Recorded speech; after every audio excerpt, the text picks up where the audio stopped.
जय हिंद मित्रों। यदि आप सूरज की तरह चमकना चाहते हैं तो पहले सूरज की तरह जले। केवल सपने देखने से कुछ नहीं होता, उसे पूरा करने के लिए अपनी जी जान लगा दे। मेहनत का रंग एक दिन जरूर मिलेगा। एपीजे अब्दुल कलाम। आज हम इस वीडियो के माध्यम से इतिहास के 3 अंक के प्रश्न देखेंगे जिनकी संख्या 4 होती है, मतलब टोटल 12 नंबर के प्रश्न 3 अंक के पूछे जाएंगे। पहला प्रश्न है, अल बरूनी कौन था? किताब उल हिंद में तात्कालिक भारतीय समाज के बारे में क्या वर्णन किया? तो अल बरूनी लेखक था जो मोहम्मद गजनवी के समय भारत आया। किताब उल हिंद अल बरूनी द्वारा अरबी भाषा में लिखी गई पुस्तक है जिसमें तात्कालिक भारत के धर्म, दर्शन, त्योहारों, खगोल विज्ञान, रीति रिवाजों तथा प्रथाओं, सामाजिक जीवन मापन विधियों, मूर्तिकला, कानून आदि विषयों का वर्णन मिलता है। ये सारी बातों का वर्णन उसने किताब उल हिंद में किया। अभी एक प्रश्न का भी बन गया बच्चों, अल बरूनी कौन? किताब उल हिंद का लेखक कौन है? अल बरूनी। किसके साथ आया था? मोहम्मद गजनवी के साथ आया था। सिंधु सभ्यता में विशाल स्नानागार निर्माण कला का एक नमूना था, लिखिए। तो हड़प्पा सभ्यता में 11.88 मीटर लंबा, 7.01 मीटर चौड़ा, 2.4 मीटर गहरा विशाल स्नानागार था जिसके तल पर पक्की ईंटों से सीढ़ियां बनी हुई थी। स्नान कुंड के चारों ओर कमरे बरामदे भी बनाए गए हैं। स्नान कुंड के समीप एक कुआं बना हुआ था जिससे कुंड में पानी आता था। कुंड के गंदे पानी की निकासी अन्य दरवाजों से की जाती थी। स्नानागार में गर्म पानी की व्यवस्था भी थी। पूरे स्नानागार में 6 प्रवेश द्वार थे। इस प्रकार यह निर्माण कला का एक नमूना था। पितृवंशी व्यवस्था की विशेषताएं लिखिए। पितृवंशी मतलब जिसमें पिता के हाथ में सत्ता होती है, उसे पिता को ज्यादा महत्व दिया जाता है माँ से। मातृ सत्तात्मक और पितृ सत्तात्मक। पितृसत्ता एक सामाजिक प्रणाली है। इस प्रकार की व्यवस्था में पुरुषों का अधिकार होता है। पितृसत्तात्मक व्यवस्था में पुरुष समग्र समूह का केंद्र बिंदु होता है, यानी परिवार की सभी गतिविधियां एक ही ओर घूमती है। पितृसत्तात्मक व्यवस्था में सभी महत्वपूर्ण नीतिगत निर्माण पुरुषों द्वारा ही लिए जाते हैं। जैसे अभी अपना वर्तमान समाज है ना, पितृ प्रधान, पिताओं को ज़्यादा महत्व दिया जाता है, उसी प्रकार का समाज था है। तो मतलब जैसे हम कोई भी निर्णय ले तो हम पिताजी से पूछते हैं, पिताजी की बात मानते हैं, तो उसी प्रकार उस समय भी पितृसत्तात्मकता में ये होता था। और ये सिंपल, इसमें रटने वाली तो कोई बात ही नहीं, सब लिख सकते हो आप। सामाजिक प्रणाली है, पुरुषों का अधिकार होता है, सभी गतिविधियों का एक ही केंद्र बिंदु होता है, हम सभी नीतिगत निर्णय अपने पिताओं से पूछ के लेते हैं। महायान बौद्ध मत का वर्णन कीजिए। देखो, महायान बौद्ध मत का, हीनयान और महायान। महायान बौद्ध धर्म की एक शाखा है जिसका प्रारंभ 1ली शताब्दी से माना जाता है। इसके संस्थापक नागार्जुन है। ईसा पूर्व 1ली शताब्दी में वैशाली में बौद्ध संगीति हुई जिसमें पश्चिम व पूर्वी बौद्ध पृथक हो गए, मतलब दोनों शाखाएं पृथक हो गई, एक पश्चिमी और एक पूर्वी।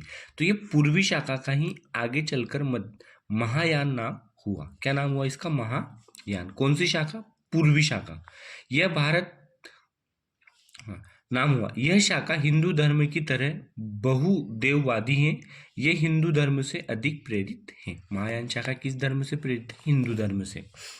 विजयनगर स्थित विट्ठल देव मंदिर का वर्णन कीजिए। ये एक विट्ठल देव का मंदिर था विजयनगर, हरिहर बुक्का, 2 भाइयों ने शासन किया था वहां की बात हो रही है।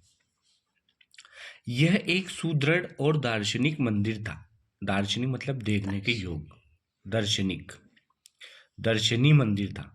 यहाँ दीवार के नीचे से ऊपर एक तांबे के पात्र से बने हुए थे।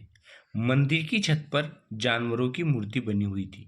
मंदिर के अंदर 2500 से 3000 जले हुए दीपक मिले हैं।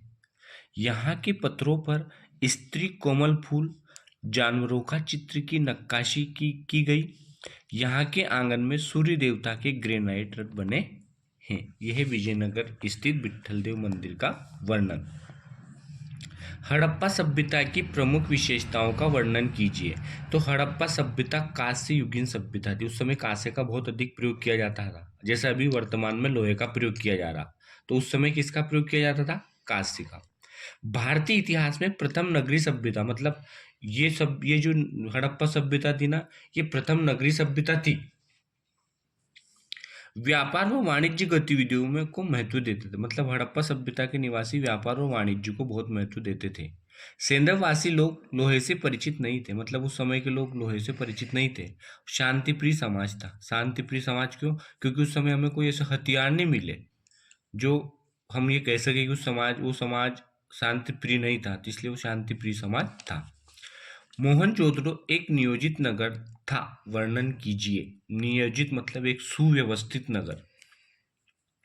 मोहनजोदड़ो दो भागों में विभाजित था। ऊंचे स्थान वाले भाग को दुर्ग और नीचे बसे हुए थे उसे निचला शहर कहते थे। मोहनजोदड़ो का निचला शहर आवासीय भवनों के उदाहरण प्रस्तुत करता है। दुर्ग पर हमें ऐसी संरचनाओं के साक्ष्य मिलते हैं, जैसे कैसी संरचना? विशाल स्नानागार, जिससे साक्ष्य हमें मिलते हैं। कहां से मिलते हैं? मोहनजोदड़ो से।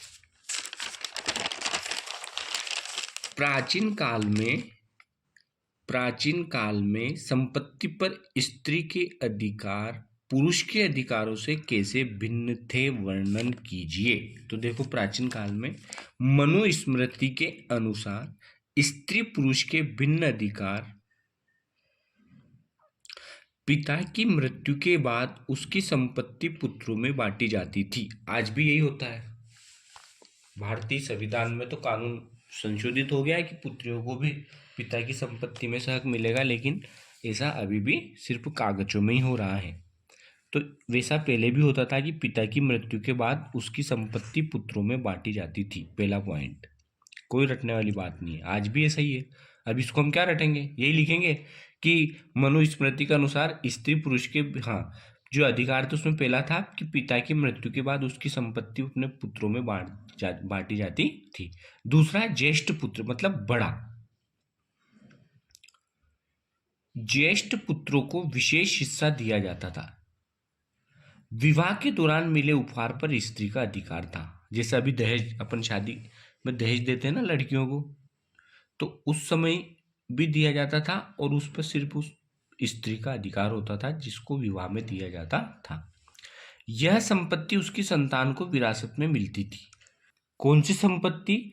जो विवाह के समय पिता द्वारा अपनी पुत्री को दी जाती थी, वो संपत्ति की बात हो रही है यहाँ पे। तो यह संपत्ति उसकी संतान को विरासत में मिलती थी।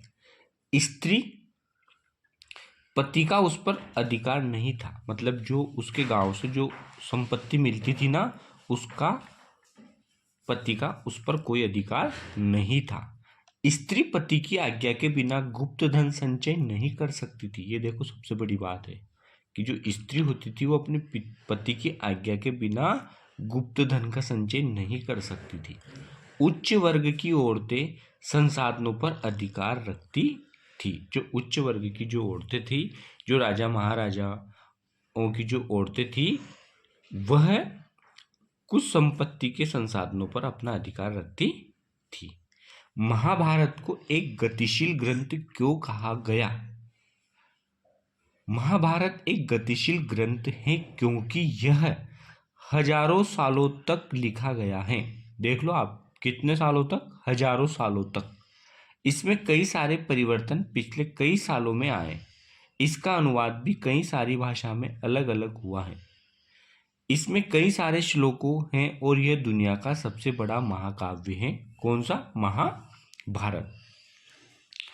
प्राचीन काल में स्त्रियों की संपत्ति संबंधी अधिकारों का वर्णन कीजिए। मोस्ट इंपोर्टेंट क्वेश्चन है ये। मनुस्मृति के अनुसार वैवाहिक अग्नि के समय, मतलब विवाह के समय जो पुत्री को जो धन दिया जाता था, वह वधुगमन के समय मिली भेंट, उसको शादी के समय जो भेंट मिलती थी उसको भी इसके अंतर्गत सम्मिलित किया जाता था। स्नेह के प्रतीक के रूप में, कोई स्नेह प्रेम से जो भेंट कर देता था, उसके रूप में भी ये संपत्ति भी इसी में सम्मिलित की जाती है। माता द्वारा दिए गए उपहार, जब अपनी पुत्री को एक माँ उपहार देती थी तो वह भी उसी स्त्री की संपत्ति में सम्मिलित किया जाता था। भ्राता द्वारा दिए गए उपहार, अपने भाई के द्वारा भी अपनी बहन को उपहार दिया जाता था, वह भी इसी में सम्मिलित किया जाता था। और पिता द्वारा दिए गए उपहार, अपने पिता के द्वारा दिए गए उपहार भी इसी में सम्मिलित किया जाता था। देखो इसमें कोई रटने वाली बात नहीं है। मनुस्मृति के अनुसार सोच लो, अपने घर में एक अपनी बहन की शादी हो रही है, तो उसको उस समय जो चिचावनी होगी वह उसको देंगे। वधु गमन के समय बहुत सारे उसके मित्र मिलने आएंगे, तो वो उनको उपहार देंगे।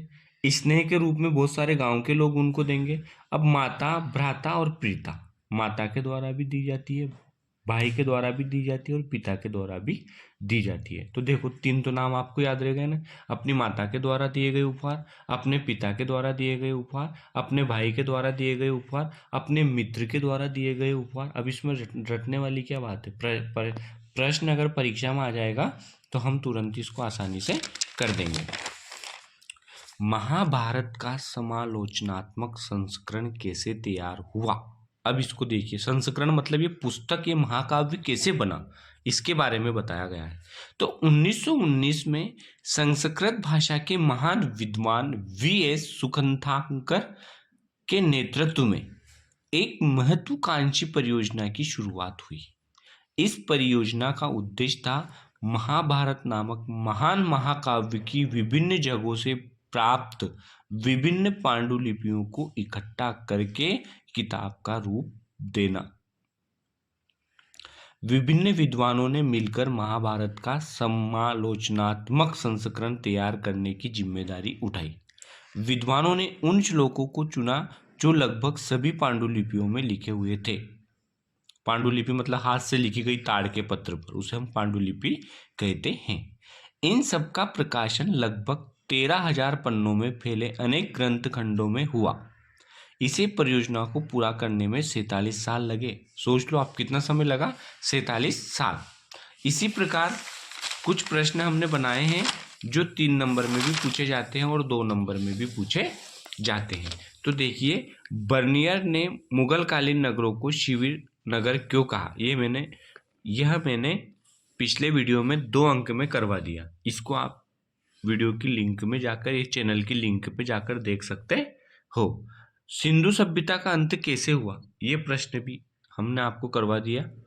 महात्मा बुद्ध की 3 प्रमुख शिक्षाएं लिखिए, ये 2 नंबर में भी पूछा जा सकता है और 3 नंबर में पूछा जा सकते हैं। इसलिए इन प्रश्नों को हम वापस आपको बता रहे हैं कि ये 3 नंबर में भी पूछ सकते हैं और 2 नंबर में भी पूछ सकते हैं। इसलिए आप इसको 3 नंबर के आधार पर भी याद करें और 2 नंबर के आधार पर भी याद करें। और 2 नंबर में तो हमने कंप्लीट करवा ही दिए। विजयनगर की अमर नायक प्रणाली का वर्णन कीजिए, इस प्रश्न को भी हमने 2 नंबर में करवा दिया, इसलिए यहाँ पर इसके उत्तर नहीं लिखे। और इसका एक पार्ट और कल आएगा, उसको देखना ना भूले, क्योंकि अब 2 ही दिन बचे और मेरा सुविचार भी इसी के ऊपर है। और सभी को बहुत बहुत धन्यवाद और चैनल को सब्सक्राइब करना ना भूले पर। Thank you.